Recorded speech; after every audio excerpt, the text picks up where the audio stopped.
Hi friends, how are you.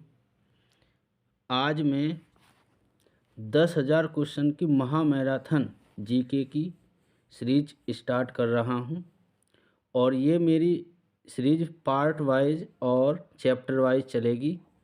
जब तक 10,000 question मैं आपको कंप्लीट नहीं करा दूंगा तब तक ये सीरीज मेरी पार्ट वाइज चलती रहेगी। तो आज हम पाषाण काल के बारे में पढ़ेंगे और इससे संबंधित मोस्ट इम्पोर्टेंट क्वेश्चन को हम जानेंगे जो परीक्षाओं में पूछे जा सकते हैं। चलिए इस वीडियो का पहला क्वेश्चन है कि भारत में मानव का सर्वप्रथम साक्ष्य कहाँ मिलता है। तो इस क्वेश्चन का जो करेक्ट आंसर है वो है डी, यानी कि नर्मदा नदी या नर्मदा घाटी में। चलिए अगले क्वेश्चन पर चलते। दूसरा क्वेश्चन है इस वीडियो का, जितने भी मैंने क्वेश्चन लिए हैं और आने वाली वीडियो में जितने भी मैं क्वेश्चन लूँगा वो सब मोस्ट इम्पोर्टेंट क्वेश्चन होंगे और ऑब्जेक्टिव टाइप क्वेश्चन ही इस सीरीज में चलेंगे। दूसरा क्वेश्चन है, उस स्थल का नाम बताइए जहाँ से प्राचीनतम स्थायी जीवन के प्रमाण मिले हैं। तो इस क्वेश्चन का जो करेक्ट आंसर है वो है डी, यानी कि मेहरगढ़।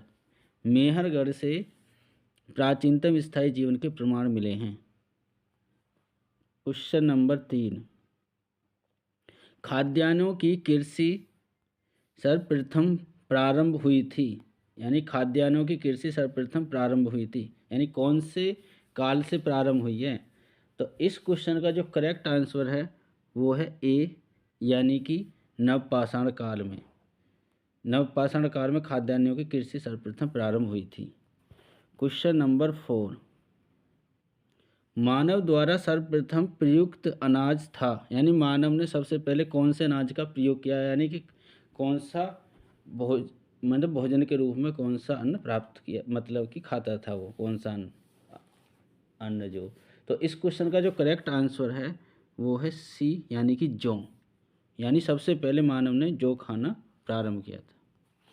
चलिए अगले क्वेश्चन में चलते हैं। क्वेश्चन नंबर 5, भारतीय उपमहाद्वीप में कृषि के प्राचीनतम साक्ष्य प्राप्त हुए हैं, यानी कि भारतीय उपमहाद्वीप में कृषि के प्राचीनतम साक्ष्य प्राप्त हुए हैं। तो इस क्वेश्चन का जो करेक्ट आंसर है वो है बी, यानी कि लहुरा देव से। चलिए छठे क्वेश्चन पर चलते हैं। निम्नलिखित में से किसको चालकोलिथिक युग भी कहा जाता है। तो 6 क्वेश्चन का जो करेक्ट आंसर है वो है ताम्रपाषाण युग, यानी कि ऑप्शन नंबर सी करेक्ट है। 7वां क्वेश्चन इस वीडियो का, निम्न में से किस एक पुरा स्थल से पाषाण संस्कृति से लेकर हड़प्पा सभ्यता तक के सांस्कृतिक अवशेष प्राप्त हुए हैं। तो इस क्वेश्चन का जो करेक्ट आंसर है वो है बी, यानी कि मेहरगढ़ से। चलिए अगले क्वेश्चन पर चलते हैं। नवदा टोली का उत्खनन किसने किया था। तो इस क्वेश्चन का जो करेक्ट आंसर है वो है एच डी सांकलिया ने, यानी कि ऑप्शन नंबर सी करेक्ट है इस क्वेश्चन का। चलिए 9वें क्वेश्चन पर चलते हैं। नवदा टोली किस राज्य में अवस्थित है। तो इस क्वेश्चन का जो करेक्ट आंसर है 9वीं का वो है मध्य प्रदेश। चलिए अगले क्वेश्चन पर चलते हैं। अगला नेक्स्ट क्वेश्चन, वृहत पाषाण स्मारकों की पहचान की गई है। तो कहाँ से की गई है। तो पहले ऑप्शन देखते हैं। पहला ऑप्शन सन्यासी गुफाओं के रूप में, मंदिर के रूप में, मृतक को दफनाने के स्थान के रूप में, उपरोक्त में से कोई नहीं। तो इस क्वेश्चन का जो करेक्ट आंसर है वो है, यानी कि ये बी है, मृतक को दफनाने के स्थान के रूप में। सी ऊपर पहुंच गया, बी नीचे, टाइपिंग मिसिंग हो गई, सॉरी इसके लिए। चलिए अगले क्वेश्चन पर चलते हैं। राख का टीला निम्नलिखित किस नवपाषाणिक स्थल से संबंधित है? तो इस क्वेश्चन का जो करेक्ट आंसर है वो है सगन कल्लू, यानी ऑप्शन नंबर ए करेक्ट है। 12वां क्वेश्चन, उत्खनित प्रमाणों के अनुसार पशुपालन का प्रारंभ हुआ था। यानी उत्खनित प्रमाणों के अनुसार पशुपालन का प्रारंभ कब हुआ था? तो इसका जो करेक्ट आंसर है वो है डी, यानी कि मध्य पाषाण काल में पशुपालन का साक्ष्य मिला है। चलिए मध्य मास अगला क्वेश्चन है 13वां, यानी 13वां क्वेश्चन है, मध्य पाषाणिक प्रसंग में पशुपालन के प्रमाण जहाँ मिले वह स्थान हैं। यानी पशुपालन के प्रमाण कहाँ से मिले हैं हमें? तो क्वेश्चन नंबर 13 का जो करेक्ट आंसर है वो है सी, आदमगढ़, आदमगढ़ से। 14वां क्वेश्चन, निम्नलिखित में से किस स्थल से हड्डी के उपकरण प्राप्त हुए हैं? तो इस क्वेश्चन का जो करेक्ट आंसर है वो है सराय नाहर राय, यानी ऑप्शन नंबर डी करेक्ट है। अगला क्वेश्चन है, गैरिक मृत भाण पात्र ओसीपी का नामकरण हुआ था। यानी कि गैरिक मृत भाण पात्र का नामकरण हुआ था। तो पहले हम ऑप्शन देखते हैं, हस्तिनापुर में, या अहिछत्र में, या नाहा में, या लाल किला में। तो इस क्वेश्चन का जो करेक्ट आंसर है वो है ए, यानी कि हस्तिनापुर में। यानी हस्तिनापुर में गैरिक मृत भाण पात्र का नामकरण हुआ था। चलिए क्वेश्चन नंबर 16 पर चलते हैं। ताम्राश्म काल में महाराष्ट्र के लोग मृतकों को घर के फर्श के नीचे किस तरह रखकर दफनाते थे? यानी किस दिशा की ओर, यानी किस दिशा से किस दिशा की ओर दफनाते थे? तो इस क्वेश्चन का जो करेक्ट आंसर है 16वें का वो है पहलाई उत्तर से दक्षिण की ओर। यानी कि जो मृतक का सिर होता था वो उत्तर की दिशा में होता था और पैर दक्षिण की दिशा में। चलिए अगले क्वेश्चन पर चलते हैं। निम्नलिखित में से किस स्थान पर मानव के साथ कुत्ते को दफनाए जाने का साक्ष्य मिला है? तो ये मोस्ट इम्पोर्टेंट क्वेश्चन है, पूछा गया है पिछली कई परीक्षाओं में से। तो इसका जो करेक्ट आंसर है वो बुर्ज होम, यानी बुर्ज होम से मानव के साथ कुत्तों को दफनाने का साक्ष्य मिला है। चलिए अब यहाँ से दूसरा चैप्टर चल गया है, यानी कि मेरी जो सीरीज चलेगी वो चैप्टर वाइज ही चलेगी, और जब तक 10,000 क्वेश्चन पूरे कंप्लीट ना करा दूंगा इतने ये सीरीज बंद नहीं होगी।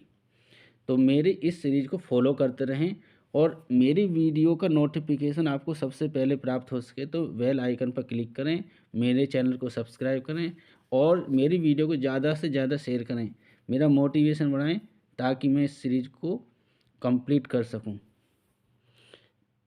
चलिए अगले 18वें क्वेश्चन पर चलते हैं। हड़प्पा निम्नलिखित में से किस सभ्यता से संबंधित है? तो इस 18वें क्वेश्चन का जो करेक्ट आंसर है वो है बी, यानी कि सिंधु घाटी सभ्यता। क्वेश्चन नंबर 19, सिंधु सभ्यता संबंधित है, यानी सिंधु सभ्यता किससे संबंधित है? ये मोस्ट इम्पोर्टेंट क्वेश्चन है और इसका करेक्ट आंसर है बी, यानी कि आद्य ऐतिहासिक युग से। क्वेश्चन नंबर 20, सिंधु घाटी की सभ्यता गैर आर्य थी क्योंकि? गैर आर्य थी क्यों थी? क्योंकि, तो इसका करेक्ट आंसर है ए, यानी कि वह नगरीय सभ्यता थी, इसलिए गैर आर्य थी। चलिए क्वेश्चन नंबर 21 पर चलते हैं। सिंधु घाटी सभ्यता को आर्यों से पूर्व की रखे जाने का महत्वपूर्ण कारक है।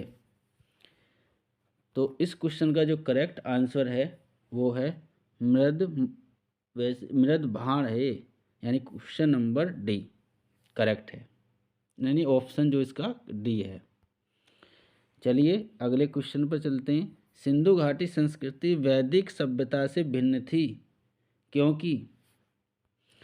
तो इस क्वेश्चन का जो करेक्ट आंसर है वो है उपरोक्त सभी, यानी कि इसमें सिंधु घाटी सभ्यता वैदिक सभ्यता से इसलिए भिन्न थी क्योंकि इसके पास विकसित शहरी जीवन की सुविधाएं थीं, इसके पास चित्रलेख या लिपि थी और इसके पास लोहे और रक्षा शस्त्रों के ज्ञान का अभाव था, यानी उपरोक्त सभी।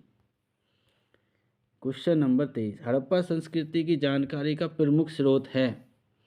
यानी कि हड़प्पा संस्कृति की जो जानकारी का प्रमुख स्रोत, यानी जानकारी सबसे अच्छी कहाँ से प्राप्त हुई है, उपयुक्त। तो इस क्वेश्चन का जो करेक्ट आंसर है वो है पुरातात्विक खुदाई से जो प्रमाण मिले हैं, वो हड़प्पा संस्कृति की जो जानकारी मिली है हमें पुरातात्विक खुदाई से मिली है। क्वेश्चन नंबर 24, भारत में चांदी की उपलब्धता के प्राचीनतम साक्ष्य मिलते हैं। तो इस क्वेश्चन का जो करेक्ट आंसर है वो पहला ही है, हड़प्पा संस्कृति। बाकी हम और ऑप्शन भी देखते हैं। और ऑप्शन है ये पश्चिमी भारत की ताम्रपाषाण संस्कृति में, वैदिक संहिताओं में, चांदी के आहत सिक्कों में। तो इसका जो करेक्ट आंसर है वो पहला ही है, यानी कि हड़प्पा संस्कृति में भारत में चांदी की उपलब्धता के प्राचीनतम साक्ष्य मिलते हैं। क्वेश्चन नंबर 25 पर चलते हैं। हड़प्पा में मिट्टी के बर्तनों पर सामान्यतः किस रंग का उपयोग हुआ है? ये मोस्ट इम्पोर्टेंट क्वेश्चन है, पूछा गया है पिछली कई परीक्षाओं में। तो इसका जो करेक्ट आंसर है वो है ए, यानी कि लाल। यानी उसे लाल रंग से उसे यानी कि उसकी पुताई होती थी बर्तन की, और चित्रकारी की बात आती तो वो काले रंग से होती थी। अगला क्वेश्चन, क्वेश्चन नंबर 26, मूर्ति पूजा का आरंभ कब से माना जाता है? तो मूर्ति पूजा का जो आरंभ हो गया था वो आर्यों से पहले ही हो गया, यानी पूर्व आर्य, यानी आर्यों के आगमन से पहले ही। इसका करेक्ट आंसर ए है।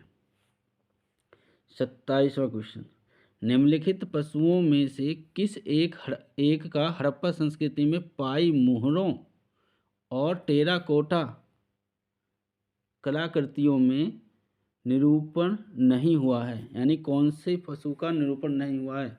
जो मोहरें मिली हैं उस पर किसका अंकित नहीं था? हम बोले कि किस पशु का अंकन नहीं था? तो इसका जो करेक्ट आंसर है वो है गाय, यानी कि गाय के साक्ष्य नहीं मिले। बाकी हाथी, गैंडा, बाघ ये मोहरों पर मिले हैं, जो खुदाई में मिली हैं मोहरें। और 28वां क्वेश्चन है, इस वीडियो का ये लास्ट क्वेश्चन है। एक जुते हुए खेत की खोज की गई थी। तो जुते हुए खेत की खोज कहाँ पर की गई थी? तो इसका जो करेक्ट आंसर है वो है कालीबंगा में।